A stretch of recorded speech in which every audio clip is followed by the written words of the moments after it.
to all of you, I would like to say how grateful I am for making this anthology possible. I've seen these many of our teachers up close, right from my village school, way back in the late 60s and early 70s. I've washed for them, I've cooked for them, collected firewood for them, dehusked rice for them in the village traditional mills. I know them as some of the finest educators they could have been. Who I am today and who many of my colleagues are today are thanks to the tremendous amount of learning and goodwill and light they brought to Bhutan. When they came, Bhutan was a different country. Many of them had to walk days together from the last road point and travel further on to some of the most interior parts of the country. There were no roads, no electricity, no running water, no proper housing. They counted their salary in 3-digit numbers. Many times, the salary would take months to get to them.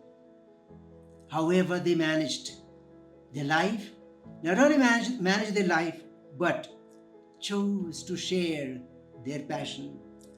As a teacher myself, I know what it takes to be an educator. It takes everything out of you. You're physically there, you're emotionally, mentally, psychologically, and above all, ethically there. It takes everything out of you. However, you go on from day to day, week to week, month to month, and year after year, decade after decade. So very grateful to these educators. And for me, educators have to fall within what I call the triangle noble. Education is called the noble sector. No other sector of public service has ever been described as the noble sector, but education has been called the noble sector.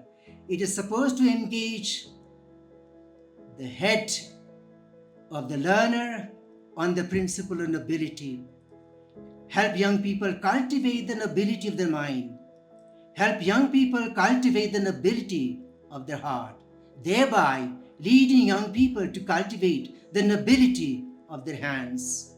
So when the head and the heart and the hands are engaged on the principle of nobility, you can imagine the kind of society and the nation and the world such people will be able to create. So for me, all these educators fall within the triangle noble, the triangle noble. And the triangle noble is formed by these 3 factors. The first factor that anybody who wishes to be an educator must consider is love of children. Love of children. The very first important criterion that anybody who decides to be a teacher has to have is the love of children or the love of learners. The second very important factor, the second side of my triangle noble, is passion for learning. Learning never stops. So teachers are at this learning stage at all times. Passion for learning. The third very important factor of the triangle, the third very important side of the triangle noble is conviction of the power of knowledge, power of learning.